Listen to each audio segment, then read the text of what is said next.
सभी को मेरा प्यार भरा नमस्कार। पेडल अप के इस यूट्यूब चैनल पर आप सभी का स्वागत है। मैं उम्मीद करता हूं कि आपकी तैयारी बेहतरीन होगी और आज का ये प्रैक्टिस सेशन आपकी एक नई सीरीज़ की शुरुआत है। जैसा कि आप सब ही लोगों की डिमांड थी कि चंडीगढ़ पीआरटी जो कि एग्ज़ाम आपका आने ही वाला है, उसके टीचिंग एप्टीट्यूड वाले पार्ट के जो इंपॉर्टेंट क्वेश्चन हो सकते हैं उनकी आपको प्रैक्टिस कराई जाए। पहले भी ऑलरेडी इस पर कई सारी सीरीज़ में प्रैक्टिस सेशन आ चुके हैं। अगर आपने वो नहीं देखे तो इजीली आपको चैनल पर मिल जाएंगे। लेकिन अब से जो आपका प्रैक्टिस सेशन स्टार्ट होने वाला है उसमें इंपॉर्टेंट 100+ एमसीक्यू क्वेश्चन कराएंगे टीचिंग एप्टीट्यूड से जुड़े हुए, जिसमें आपकी कई जो रिसेंटली गवर्नमेंट ऑफ इंडिया के माध्यम से जो एजुकेशन में नए नए बदलाव किए गए हैं, नई नई स्कीम्स आई हैं या एनईपी में जो नया बताया गया है कि किस तरीके से हमारा एजुकेशन सिस्टम होना चाहिए, उन सब पर बेस्ड जितने भी इंपॉर्टेंट क्वेश्चन हो सकते हैं। अभी रिसेंटली जितने एग्जाम हुए उनमें टीचिंग एप्टीट्यूड वाले पार्ट में जो इंपॉर्टेंट क्वेश्चन आए हैं उनकी हम यहाँ प्रैक्टिस करेंगे ताकि आपको बेसिक ओवरऑल आइडिया लग जाए। क्योंकि टीचिंग एप्टीट्यूड वाला ऐसा पार्ट है जिसमें फैक्चुअल क्वेश्चन तो आते हैं लेकिन उनका वेटेज उतना नहीं होता है जितना आपकी जो क्वेश्चन होंगे वो अप्लाइड वे में क्वेश्चन होंगे। ठीक है, जो आपके कॉमन सेंस पे बेस्ड क्वेश्चन होंगे वो ज़्यादा पूछे जाते हैं। तो आपको अपना माइंडसेट इस तरीके से रखना है ताकि आप ऐसे क्वेश्चनों को अटेम्प्ट कर पाएँ जिनमें सिचुएशन बेस्ड जो क्वेश्चन हो, है ना। और इन प्रैक्टिस सेशन के माध्यम से वो आपकी कहीं ना कहीं मेंटलिटी या माइंडसेट बनने में ज़्यादा दिक्कत होगी नहीं। तो बिना देरी करे अपना प्रैक्टिस सेशन स्टार्ट करते हैं। अगर आप हमसे जुड़ना चाहते हैं तो पेडल ऑफिशियल इस चैनल के माध्यम से आप टेलीग्राम पर हमसे जुड़ सकते हैं और जो भी आपकी क्वेरी या क्वेश्चन है वहाँ पूछ सकते हैं। फर्स्ट क्वेश्चन है कि नैतिक विकास को समझने की प्रमुख जो अवधारणा है वो किसके द्वारा दी गई थी। तो हम सभी ने कई अलग अलग सिद्धांतों के बारे में पढ़ा है जिनमें एक है नैतिक विकास की अवधारणा को लेकर। तो आपको ये बताना है कि वो कोहलबर्ग के द्वारा दी गई या मार्टिन हॉफमैन के द्वारा दी गई, सिगमंड फ्राइड के द्वारा दी गई या उपरोक्त में से कोई नहीं। तो हम सभी जानते हैं कि अलग अलग जो सिद्धांत दिए गए अलग अलग लोगों के माध्यम से दिए गए। अगर आपसे पूछा जाए कि व्यवहार में बाद में सबसे बेहतरीन सिद्धांतकार कौन कौन से हैं तो आपने सभी ने थॉर्नडाइक का नाम, पेवलव का नाम और आपका स्किनर का नाम ये पढ़े हैं। ये व्यवहारवादी अपने कह सकते हैं। स्किनर ने आपने आपको पता है कि चूहे पर और कबूतर पर अपना प्रयोग किया था। इसी तरह संज्ञानात्मक विकास के सिद्धांत में संज्ञानात्मकता में जिनका सिद्धांत सबसे ज़्यादा फेमस माना जाता है वो कहीं ना कहीं पियाजे हैं। उसी में आपका वाइगोत्स्की भी आप पढ़ते हैं। ठीक है, भाषा में आप चॉम्स्की को पढ़ते हैं। तो उसी में पूछा गया नैतिक विकास के सिद्धांत की जो अवधारणा है वो आपकी किसके द्वारा दी गई। तो हम सभी जानते हैं कोहलबर्ग के द्वारा दी गई। कोहलबर्ग ने अपना नैतिक विकास का सिद्धांत दिया जिन्होंने अपने सिद्धांत में ये बताया कि बच्चे में नैतिकता का विकास कितने चरणों में या किस ढंग से होता है ना। तो वो हम सभी जानते हैं। अब आपको अब ये देखना है कि सिगमंड फ्राइड के द्वारा कौन सा सिद्धांत दिया गया है, ये आपको हमें कमेंट बॉक्स में जरूर बताना है ताकि आपको भी पता लगे कि अभी तक आपने जो कॉन्सेप्ट पढ़े हैं उनकी कितनी क्लियरिटी, कितनी समझ आपके अंदर है। जिसका आंसर सही होगा उसका आंसर को हम कमेंट बॉक्स में टैग पिन कर देंगे, जिससे बाकी लोग भी उस आंसर से परिचित हो जाएं। अगला क्वेश्चन देखते हैं कि वंचित वर्ग के शिक्षार्थियों या छात्रों के निष्पादन का आकलन करने के लिए मानकीकृत परीक्षणों के स्थान पर शिक्षक निर्मित परीक्षणों को प्राथमिकता दी जाती है, ऐसा क्यों किया जाता है।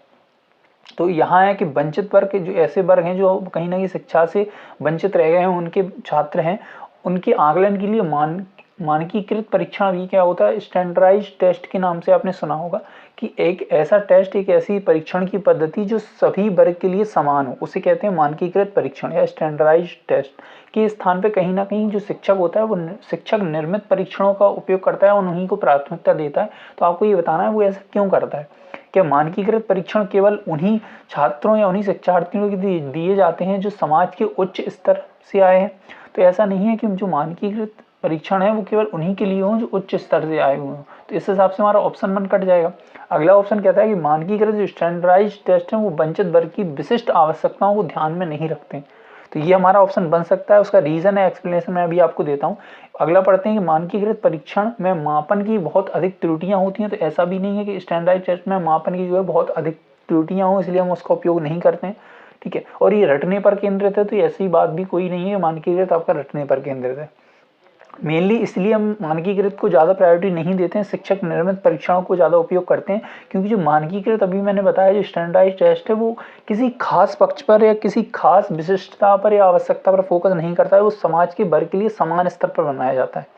लेकिन यहाँ स्पेशली बोला है वंचित वर्ग, तो यहाँ आपको जो चीज़ें शामिल करनी होंगी वो कुछ खास विशिष्ट आवश्यकताएं शामिल करनी होंगी परीक्षण के दौरान वंचित वर्ग के बच्चों के लिए। तो इसलिए जो मानकीकृत परीक्षण है उसको हम उपयोग में नहीं लाते हैं, शिक्षक निर्मित परीक्षणों को उपयोग में प्राथमिकता देते हैं। आई होप ये चीज़ आपको समझ में आ गई होगी। अगला क्वेश्चन देखते हैं कि निम्नलिखित में से कौन सी विशेषताएं एक प्रभावी शिक्षक या शिक्षण से संबंधित नहीं है। यहाँ जो मुख्यतः पूछा है, जो विशेषता पूछा है वो डीमेरिट है या नहीं में शामिल होने वाली पूछी है। तो आपको बताना है कौन सा इसमें शामिल नहीं होता है कि शिक्षक जो है वो प्रभावी होता है, या यदि उसे विषय का पूरा ज्ञान हो तो बिल्कुल उसे विषय का पूरा ज्ञान हो तो उससे कहीं ना कहीं उसकी शिक्षक या शिक्षण क्षमता बहुत अधिक प्रभावित होती है और बहुत अच्छी निखर के आती है अगर उसे अपने विषय का ज्ञान हो। जो शिक्षण है वो हमेशा औपचारिक तरीके से होता है, या शिक्षण एक निरंतर प्रक्रिया है, तो बिल्कुल टीचिंग जो है वो एक कंटिन्यूअस प्रोसेस है। शिक्षण जो है वो शिक्षक और छात्रों के बीच बातचीत का ही जरिया है, तो ये भी शामिल है। जो इसमें शामिल नहीं है वो है ऑप्शन नंबर बी। तो हमारा आंसर जो बनेगा वो यहाँ बनना चाहिए आपका कौन सा, option number B is the right answer of this question. क्यों ऐसा है, क्योंकि इस लाइन को ध्यान से अगर आप पढ़ेंगे तो इसमें लिखा है जो शिक्षण है वो हमेशा एक औपचारिक तरीके से होने वाली प्रक्रिया है। अब जो टीचिंग है आप ये समझिए, जो शिक्षण है क्या वो केवल और केवल औपचारिक ढंग से ही होता है, तो ये जरूरी नहीं है, क्योंकि जो टीचिंग है वो आपकी एक तो फॉर्मल भी हो सकती है और नॉन फॉर्मल भी हो सकती है। जरूरी नहीं है कि ओनली वो फॉर्मल हो। लेकिन यहाँ एक बहुत बारीक पॉइंट है कि जो शिक्षक है वो हमेशा किस तरीके से पढ़ाएगा, वो हमेशा बच्चों को औपचारिक ही पढ़ाएगा। ठीक है, तो ये ध्यान रखना है आपको। तो शिक्षण जरूरी नहीं है केवल और केवल वो औपचारिक हो, इसलिए जो नहीं वाला आंसर बनेगा वो हमारा option number B is the right answer of this question. I hope ये क्लियर हो गई होगी। अगले क्वेश्चन की ओर बढ़ते हैं कि कौन सा मूल्यांकन नैदानिक मूल्यांकन से संबंधित है, साथ ही साथ इसमें स्व मूल्यांकन भी शामिल होता है। तो आपने मूल्यांकन के अलग अलग प्रकार पढ़े होंगे। जो 4 प्रकार मूल्यांकन के हैं वो नीचे दिए गए हैं। मूल्यांकन अधिगम के लिए, अधिगम में, अधिगम का, अधिगम के रूप में मूल्यांकन, या जिसे हम पढ़ते हैं learning assessment for learning, assessment in learning, ये फॉर वाला पढ़ते हैं आप। असेसमेंट इन लर्निंग पढ़ते हैं, असेसमेंट ऑफ लर्निंग पढ़ते हैं, असेसमेंट एज लर्निंग पढ़ते हैं। तो एज वाला ये है, ऑफ वाला आपका ये है, इन वाला आपका ये है और फॉर वाला आपका ये है। तो इन चारों को हम मूल्यांकन के जब टाइप्स पढ़ते हैं, मूल्यांकन वाला टॉपिक हम पढ़ते हैं तो इन सभी को समझते हैं। लेकिन इसमें पूछा गया पहली बात तो जो मूल्यांकन है वो नैदानिक के अंतर्गत आता है और साथ ही साथ उसमें स्व मूल्यांकन शामिल है। तो इसमें आपका कौन सा नहीं होगा, ये बात जरा समझने वाली बात है। इसमें आपका ऑफ वाला बनेगा नहीं। क्यों, क्योंकि इसमें आपका कहीं ना कहीं स्व मूल्यांकन शामिल होता नहीं है और at the end of the आपका पीरियड है या at the end of the year होता है। ठीक है, जिसे हम समेटिव के नाम से भी जान सकते हैं, फॉर्मेटिव, या जिसे आप असेसमेंट फॉर लर्निंग कहते हैं, वो भी आपका इसमें शामिल नहीं होगा क्योंकि ये प्रोसेस बेस्ड है, आपका प्रोसेस का मूल्यांकन करते हैं। लेकिन फिर भी इसमें स्व मूल्यांकन शामिल नहीं होता है। जिसमें आपका स्व मूल्यांकन मतलब बच्चे अपना स्वयं का मूल्यांकन या अपने पीयर मूल्यांकन भी करते हैं, वो है आपका सही आंसर होगा एज लर्निंग वाला। तो आपका जो सही उत्तर बनेगा या सही आंसर के तौर पर आप जिसे चुनेंगे वो है आपका option number D. Option number D is the right answer of this question. I hope ये चीज़ आपको क्लियर हो गई होगी। अगर आपने मूल्यांकन टाइप्स नहीं पढ़े तो आप जरूर पढ़िएगा, क्योंकि ये पूछना ही पूछना है। इस तरह के क्वेश्चन मूल्यांकन से आने ही आने हैं। और इसी में आप एक रूब्रिक्स है वो जरूर पढ़ लीजिएगा कि रूब्रिक्स क्या होता है, किस तरीके के हैं। इसके साथ ही आपको सीसी के बारे में जरूर पढ़ना होगा। ये मूल्यांकन क्योंकि इनकी बातें आपको एनईपी में की गई हैं तो इनका पढ़ना इसलिए इंपॉर्टेंट हो जाता है। आई होप ये चीज़ आपको समझ में आ गई होगी। अगला क्वेश्चन देखते हैं कि एक अच्छी परीक्षा में नहीं होना चाहिए। अब आपको ये बताना है कौन सी ऐसी चीज़ है जो अच्छी परीक्षा जैसे आप कह सकते हैं उसमें शामिल नहीं होगी। क्या वो आत्मीयता है, विश्वसनीयता है, निष्पक्षता है या वैधता है। तो अगर अच्छी परीक्षा की हम बात करें कि अच्छी परीक्षा की या अच्छी परीक्षण के आपने टूल्स के बारे में पढ़े होंगे, तो विश्वसनीयता, रिलायबिलिटी उसमें होती है, निष्पक्षता होती है, उसमें वैधता भी होती है, वैलिडिटी भी होती है, लेकिन उसमें आत्मीयता कहीं भी नहीं होती है, ये नहीं देखी जाती। और यही हमारा आंसर बनेगा ऑप्शन नंबर ए। बाकी क्या क्या चीज़ें होती हैं वो ज़रा देख लिए। विश्वसनीयता क्या है कि हम आप कहीं ना कहीं उस पर विश्वास कर पाएँ, है ना, कि हमने जो परीक्षण लिया है उसके जो आपको परिणाम मिल रहे हैं उन पर हम विश्वास कर पाएँ कि ये परिणाम उचित हैं या अनुचित हैं, तो उसको हम कहेंगे ये हम विश्वास कर सकते हैं, ये विश्वसनीयता इस परीक्षण में है। निष्पक्षता मतलब टीचर की उसमें भावनाएं इन्वॉल्व ना हो, टीचर के इमोशन किसी पर्टिकुलर एक स्टूडेंट के लिए ज़्यादा ना हो, उससे हम कहेंगे निष्पक्ष है। वैधता जिसलिए वो टेस्ट का निर्माण किया गया है, उसी उद्देश्य को, उसी ऑब्जेक्टिव को अगर वो टेस्ट फुलफिल करता है तो आप कहेंगे उस वैलिडेट है या वैलिड है वो टेस्ट। आई होप ये तीनों चीज़ आपको समझ में आ गई होंगी। तो इसका जो सही आंसर बनेगा वो ऑप्शन नंबर ए बनेगा, जो इसमें शामिल नहीं होगा। अगला क्वेश्चन देखते हैं कि पाठ्यक्रम में सुधार में शिक्षकों की एक महत्वपूर्ण भूमिका है जब वे, मतलब आप कब कहेंगे कि एज अ टीचर आपकी पाठ्यक्रम निर्माण में एक महत्वपूर्ण भूमिका है। जब आप सुशिक्षित निरीक्षणों के द्वारा नए अध्ययन के तरीके तैयार करते हैं, या उनकी कक्षा में वे खुद अपना पाठ्यक्रम संशोधन करते हैं, मतलब आप जब पाठ्यक्रम को संशोधन करेंगे तब आप कहेंगे कि आपकी महत्वपूर्ण भूमिका है। या भी क्या पढ़ाते हैं इसके लिए नवीनतम पुस्तकों में नई नई आप पुस्तकें लाएंगे तब आप कहेंगे कि आपकी बहुत महत्वपूर्ण भूमिका है। या आप पाठ्यक्रम निर्माण में सहायता देंगे, साथ ही साथ अन्य शिक्षकों के साथ मतलब जो आपके साथी शिक्षक हैं उनके साथ उसमें सहयोग करेंगे, तो आपकी महत्वपूर्ण भूमिका पाठ्यक्रम निर्माण में तब दिखाई देगी जब आप अपनी क्लास में, अपने स्कूल में बाकी शिक्षकों के साथ मिलकर आपस में बच्चों के लिए बेहतर से बेहतर पाठ्यक्रम का निर्माण करें। तो इसका सही आंसर होगा वो ऑप्शन नंबर डी होगा। तो पाठ्यक्रम के बारे में भी आपको पढ़ना है, ये बात भी आपको ध्यान है कि पाठ्यक्रम निर्माण या पाठ्य योजना क्या होती है, लेसन प्लान क्या होते हैं, लेसन प्लान में मुख्य चीज़ें क्या होती हैं, वो आपको पढ़ना होगा ताकि उनसे जब क्वेश्चन बन के आए, क्योंकि ये आपके एक्चुअल में डे टू डे लाइफ में एज अ टीचर आप जिन चीज़ों का उपयोग करेंगे उनसे रिलेटेड ये क्वेश्चन है, तो ये पूछे ही जाने हैं। शिक्षण का क्या लक्ष्य होना चाहिए, अब आपको बताना है, टीचिंग से क्वेश्चन पूछा गया है कि टीचिंग का क्या लक्ष्य होना चाहिए। बच्चों की प्रकृति, इच्छा और सीखने की रणनीति को बढ़ाना, पाठ्य पुस्तक में पाठ पढ़ाना, क्लास वर्क, होमवर्क, ये सारी चीज़ें देना। तो शिक्षण का केवल आपको होमवर्क देना आपका मेन लक्ष्य नहीं होता है। प्रोजेक्ट वर्क, क्लास टेस्ट, इस तरीके की चीज़ आयोजित करना, तो ये भी मेनली आपका शिक्षण का वर्क नहीं होता है, शिक्षण के हिस्से आप इन्हें मान सकते हैं। तो इस हिसाब से आपका बी और सी भी कट जाएगा। जो सही आंसर बनेगा वो है ऑप्शन नंबर ए। रीजन उसका ये है कि बच्चों की प्राकृतिक इच्छा, मतलब बच्चों क्या सीखना चाहते हैं और क्या उनकी इच्छा है, और उनकी जो सीखने की रणनीतियाँ हैं उनको आप कैसे बढ़ा सकते हैं। तो यहाँ जो आपका सही आंसर बनेगा वो बनेगा option number A is the right answer of this question. ठीक है, अगला क्वेश्चन देखते हैं कि असाधारण बच्चे की एक अधिक पर्याप्त परिभाषा क्या है। आप किस तरीके के बच्चों को कहेंगे कि असाधारण बच्चे हैं। अब हो सकता है कुछ बच्चे इसका आंसर गलत टिक करके आए, क्योंकि हम जब भी असाधारण बच्चे पढ़ेंगे तो इसका आंसर क्या बौद्धिक रूप से जो श्रेष्ठ है उन्हें कहेंगे, भावनात्मक रूप से अविकसित हैं, या सामाजिक रूप से जो अलग हैं उन्हें कहेंगे, या विशेष सीखने की जरूरत वाले बच्चे हैं। तो ज़्यादातर बच्चे मैं उम्मीद करता हूँ इसका आंसर ऑप्शन नंबर ए लिख के आएंगे कि बौद्धिक रूप से या श्रेष्ठ बच्चे, उन्हें हम असाधारण बच्चे कहेंगे। तो ये आंसर अपने आप में गलत हो जाएगा, क्योंकि असाधारण बच्चे हम उन बच्चों को कहते हैं जो विशेष रूप से सीखने की जरूरत वाले बच्चे होते हैं। ठीक है, तो ये बात आपको ध्यान रखनी है। जो स्पेशल नीडेड चाइल्ड होते हैं उन्हें हम असाधारण बच्चे कहते हैं, ताकि हम उन्हें स्पेशल केयर दे पाएँ उनके सीखने अधिगम की प्रक्रिया के दौरान। आई होप ये चीज़ समझ में आ गई होगी। अगला क्वेश्चन देखते हैं कि पाठ्यक्रम तैयार करने के लिए कौन सा कारक जो है वो सबसे ज़्यादा महत्वपूर्ण है। थायराइड की क्षमता, तो ये इसमें शामिल नहीं होगा, इसके नाम से ही आपको कोई लिंक दिख नहीं रहा। बच्चों की क्षमता और आवश्यकता, राष्ट्रीय विचारधारा भी पाठ्यक्रम निर्माण में सीधे तौर पर कैसे आएगी। उसमें सामाजिक सांस्कृतिक विचार ये भी शामिल होंगे। मेनली जो प्रमुख रूप से महत्वपूर्ण है वो है बच्चे की क्षमता, क्योंकि पाठ्यक्रम का निर्माण हम किस लिए कर रहे हैं, बच्चे की आवश्यकता और क्षमता को बढ़ाने के लिए। तो B is the right answer of this question. इस तरह के क्वेश्चन ही आपके एग्जाम में आएंगे जो आप कॉमन बेस्ड सेंस पर अपने कर पाएं, है ना। अगला क्वेश्चन है रचनात्मक जो मूल्यांकन है उसका क्या उद्देश्य है। रचनात्मक मूल्यांकन को कभी कभी आपका फॉर्मेटिव असेसमेंट भी कह देते हैं। इसे आप ध्यान रखना है कि फॉर्मेटिव असेसमेंट जो आपने असेसमेंट में पढ़ा है वही हम रचनात्मक मूल्यांकन के अंतर्गत रखते हैं। तो उसमें क्या आएगा, छात्रों की अगली क्लास में पदोन्नति नहीं, क्योंकि फॉर्मेटिव जो है वो प्रक्रिया आधारित है। आपका प्रक्रिया का आप निरीक्षण करते हैं, बच्चे अपनी लर्निंग प्रक्रिया के दौरान कैसे उन्नति कर रहे हैं उसका आप आकलन करते हैं, उसे फॉर्मेटिव असेसमेंट या रचनात्मक मूल्यांकन कहते हैं।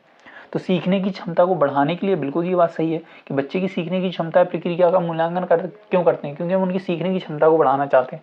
ना तो हम कक्षा में उनके सहयोग को बढ़ाना चाहते हैं, ना कठिनाइयों को समझना चाहते हैं, क्योंकि इसमें रेमेडियल वाला लगेगा आपका डायग्नोसिस जिसमें करते हैं।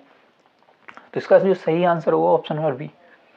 अगला क्वेश्चन देखते हैं कि निर्देश दिया गया है कि आपको अभिकथन और कारण दिए गए हैं, उनमें से ढूंढना है वो कौन सा सही है कौन सा नहीं है। जो अभिकथन है वो कहता है सभी प्रकार की जो शिक्षण है उनका उद्देश्य सिखाना है। तो हाँ बिल्कुल, जितने भी प्रकार की टीचिंग है उनका मेन पर्पज ही शिक्षण का ये होता है कि बच्चे को हम कुछ ना कुछ लर्निंग या अधिगम कराना चाहते हैं। तो आपका अभिकथन एकदम सही है। अगला बोला गया सभी प्रकार की सीखने की प्रक्रिया शिक्षण है। तो यहाँ बात अगर आप ध्यान से पढ़ेंगे, इसमें बोला है सभी प्रकार की सीखने की प्रक्रिया क्या शिक्षण है। आप अलग अलग तरीके से अधिगम करते हैं, तो क्या सभी अधिगम को आप शिक्षण के अंतर्गत रखेंगे।